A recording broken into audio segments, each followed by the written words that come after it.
Tudo bem, pessoal? Mais um vídeo aqui do canal Meu Cérebro e a gente vai falar sobre dietas. Por que é tão difícil para muita gente conseguir seguir uma dieta saudável ou manter uma dieta saudável durante muito tempo? Essa pergunta certamente você já deve ter feito. E as explicações elas vão passar muito pela questão do gosto dos alimentos saudáveis, que parece que não são tão palatáveis, tão apetitosos quanto os alimentos do fast food, né?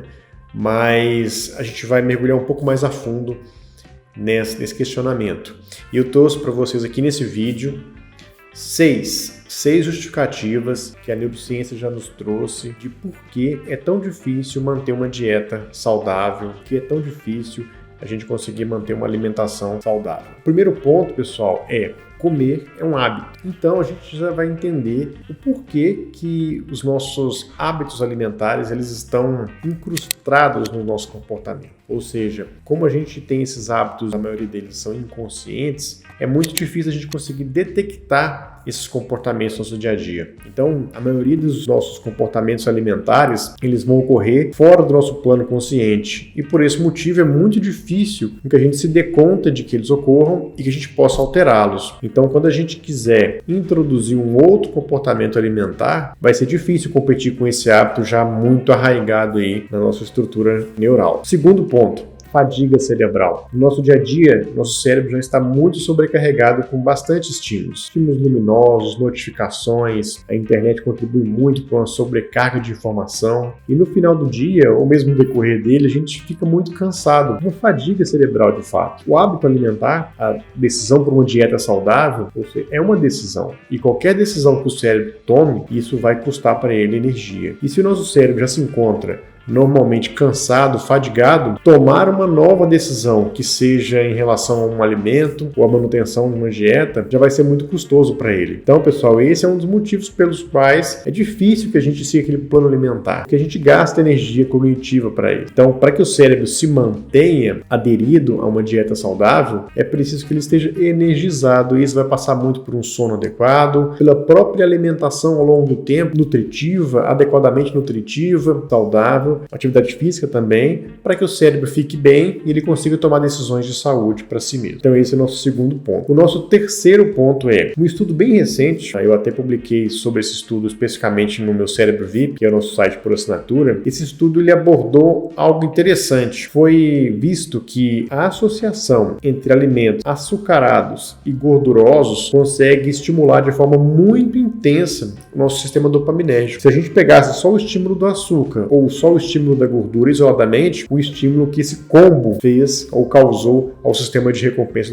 dopaminérgico no cérebro. No caso, no cérebro dos ratinhos que foram estudados. Mas se a gente pegar isso e transportar para o cérebro humano, meio que notório, como a gente observa no nosso dia a dia. Quando a gente lança mão de um alimento muito doce e também com muita gordura, o que não é natural, a gente não encontra naturalmente esses alimentos na natureza, a gente tem um pico de energia, um pico de satisfação, mas isso vai alterando o nosso comportamento ao longo do tempo. Então, esses alimentos eles são muito atrativos para o nosso cérebro, pelo menos de forma aguda, e eles vão corromper, eles vão capturar, de certa forma, o nosso sistema de recompensa a favor deles, em detrimento dos alimentos saudáveis. Então fica difícil competir um alimento saudável muito gorduroso, como a gente vê costumeiramente aí na mídia. Então esse é um ponto importante também. Já falando sobre o nosso quarto tópico agora, é justamente quantidade de informações que são divulgadas em relação a alimentos que não são saudáveis para a gente, que vão competir com a nossa tentativa de manter uma dieta. Então esses estímulos frequentes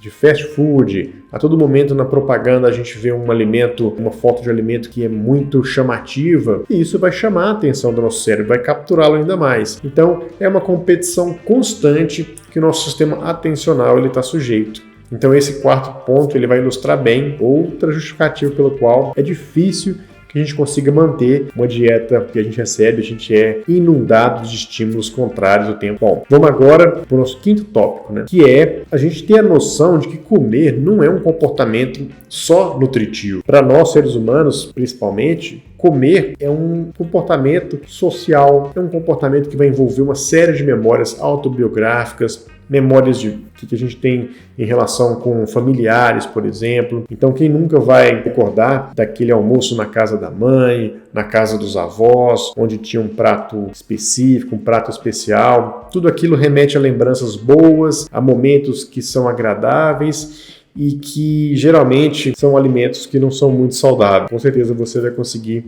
apontar aí um exemplo nesse sentido. Então, o ato de alimentação, né, o comportamento alimentar, ele é muito complexo, ele não é estritamente nutritivo. Então, qualquer esforço, seja científico ou seja da nossa parte, tentando olhar a alimentação como algo estritamente nutritivo, vai falhar. A gente precisa ter um olhar muito mais amplo sobre esse comportamento, certo? Bom, o último ponto, que na verdade é um bônus, eu trouxe aqui para vocês, é também muito interessante, que é quando a gente quer inserir uma dieta, geralmente as pessoas têm em mente que essa dieta vai ser algo restritivo. Então, geralmente, quando se fala em dieta, é diminuir, é regrar, é afastar alguns tipos de alimentos. Só que em processos mais modernos ou mais contemporâneos de reeducação alimentar, na verdade, tem-se visto que o que a gente precisa fazer é talvez não limitar o cérebro nesse primeiro momento com a quantidade de alimentos, porque isso pode deixar ele mais ansioso e mais suscetível a falhas na manutenção de uma dieta saudável. Então, pessoal, a gente não pode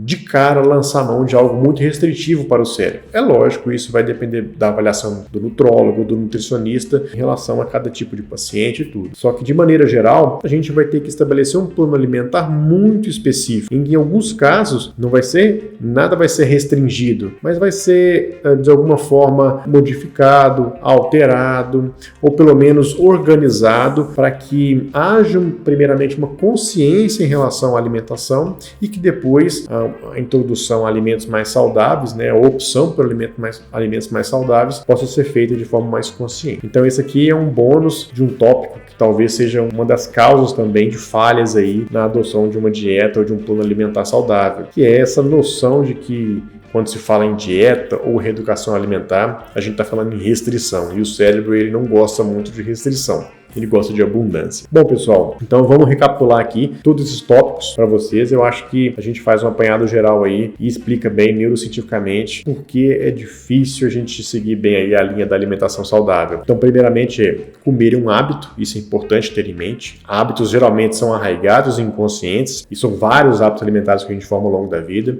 Segundo, a gente está sujeito a uma fadiga cerebral pelo nosso estilo de vida e isso vai prejudicar a adoção de novas escolhas, a tomada de decisão diferente. Então esse é um ponto importante também. 3. Consumo de alimentos processados ou ultraprocessados, principalmente com alto teor de açúcar e gordura, vai comprometer o nosso sistema de recompensa e pender para a escolha desses mesmos alimentos. Ou seja, ficando cada vez mais difícil introduzir uma nova dieta aí saudável. 4. Grande quantidade de pistas ou de estímulos que a gente é sujeito no nosso dia a dia de alimentos não saudáveis. Sim, entender que comer é um hábito, um comportamento muito mais do que nutritivo. Envolve outros aspectos sociais também, comportamentais. E por fim, a questão de que essa noção de que a dieta é restritiva, né? E nem sempre isso é verdadeiro. Espero que vocês tenham gostado desse vídeo. Ele ficou um pouquinho mais longo do que de costume, mas se você gostou aí dessa nova fase aqui do nosso canal, no Meu Cérebro, deixa o seu like, nos siga, tá? Tem muita coisa interessante que a gente vai publicar